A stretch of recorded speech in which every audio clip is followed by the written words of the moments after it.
आऊज़ बिल्लाहि मिनश शैतानिर रजीम। मेरे भाइयों, बहनों, दोस्तों, अस्सलामु अलैकुम। आज मैं आपकी खिदमत में अपनी ज़िंदगी की सच्ची कहानी की नई किस्त लेकर हाज़िर खिदमत हूँ। उम्मीद है आप खैरियत से होंगे। तो मैं आज जो आपको कहानी सुनाऊंगा कि जब इंसान कोशिश करता है, हिम्मत करता है और अल्लाह ताला की रहमत उसके साथ होती है तो वो फिर आगे बढ़ता जाता है और कुछ ना कुछ नया सोचता है।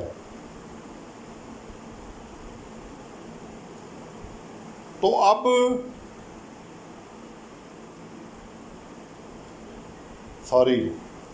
मैंने नया क्या सोचा। साल डेढ़ कोई गुजरा होगा,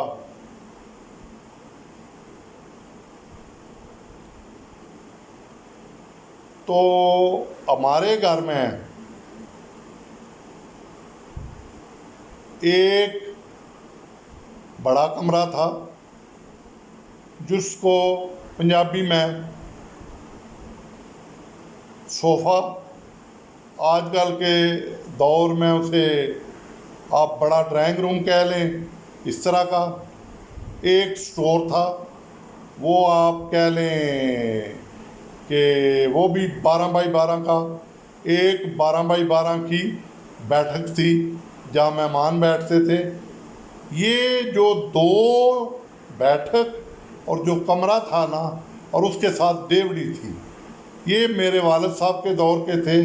और एक जो लंबा सोफ़ा था, ये पुराने कोठे गिरा के तो भाई ने मदद की थी उस दौर में।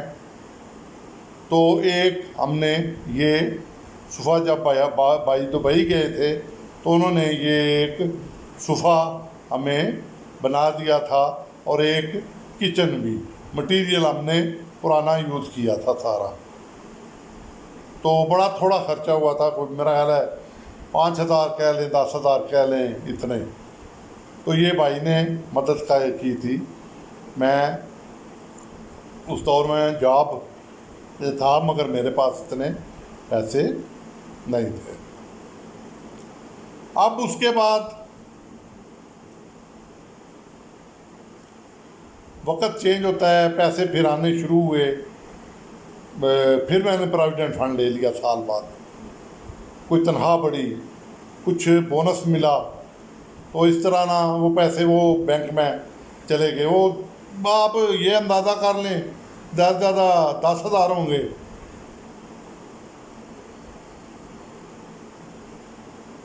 बस इतने ही होंगे 12। तो 10,000 हमारे पास हों और अपना लाइफस्टाइल चेंज ना करें, ये कैसे हो सकता है।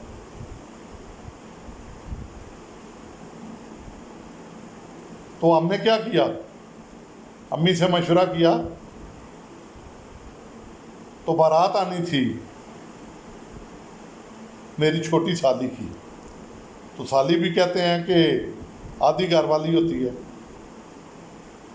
मैं अपनी शादी की दास्तान भी सुनाऊंगा। मेरी शादी उससे पहले हुई थी, साली तो बाद में है ना। तो हमने एक इरादा कर लिया कि चलें एक कमरा बना लेते हैं। वो वहाँ पर पुसार बना हुआ था, पंजाबी में कहते हैं पुसार, जिसे आजकल आप बरामदा कहते हैं, बरामदा कहते हैं, या आप मॉडर्न नाम मुझे नहीं पता, आप लोगों को पता होगा, कोई और नाम रखा हो, या गराज के आगे बालकोनी टाइप कह लें, इस तरह गराज बनता है। तो वो बना हुआ था, ये फटियाँ वगैरह पड़ी हुई और मिट्टी का रेखा, कुछ पत्थर लगे हुए थे। तो मैंने कहा इसे गिराते हैं, पत्थर निकलेंगे वो भी यूज़ करेंगे, कुछ ईंटें मंगा लेते हैं, आगे एक खिड़की मंगानी है ना, तो एक दरवाज़ा, तो कमरा बन जाएगा। जब बारात आएगी تو ان کے بندے ادھر بٹھا لیے گے تو کمرہ بابا بڑا بن سکتا ہے.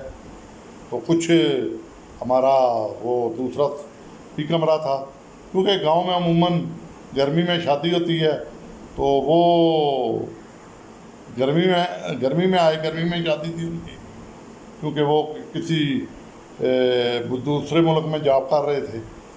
تو بہرحال میں نے اپنی طرف سے ہمت کی اور وہ بنانا شروع کر دیا. میں مزدور تھا ساتھ، بیچ میں چھٹی کر لیتا، بیچ میں ہفتہ اتوار جاتا ہے، چھٹی ہوتی تھی، اس کے ساتھ ایک چھٹی اٹیچ کر لیتا. تو کرتے کرتے ہم نے بنیاد رکھ دی. بنیاد رکھی تو جب دیوار آدھی پچھلی بنی نا، تو اگر وہ 9 انچ کی یا پتھروں کی جاتی تو پیسے زیادہ لگنے تھے. تو میں نے آگے اینٹیں لگا کے پیچھے دوسرے کی دیوار تھی اس میں ویسے ہی وہ مٹی کے گول گول وہ پھینکنے شروع کر دیے. ان کو سوسیاں کہتے ہیں، تاکہ میری دیوار مکمل ہو جائے. بہرحال وہ دیوار مکمل ہوئی. دوسری طرف ایک دیوار بنی ہوئی تھی، اس کے ساتھ ایک اینٹ کی دیوار بنا لی، وہ بھی دیوار مکمل ہوئی. اوپر گارڈر اور ٹیئر ڈال کے تو کسی نہ کسی طرح نہ سارے پیسے لگا کے کمرہ ہم نے مکمل کر لیا. مگر ابھی فرش اور پلستر رہتا تھا.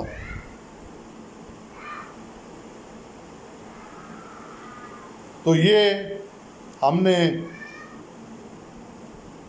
پھر کس طرح ارینج کیا، یہ میں اب نیکسٹ قسط میں آپ کو بتاتا ہوں کہ وہ ہمارا کمرہ کس طرح مکمل ہو گیا. شکریہ. اللہ تعالیٰ آپ کو اپنے حفظ و امان میں رکھے. میری اگلی قسط دیکھیں، کیونکہ اس میں کمرے نے مکمل ہونا ہے اور پھر ایک فنکشن ہونا ہے بہت بڑا. اجازت. اللہ آپ کو خوش و خرم رکھے. خدا حافظ.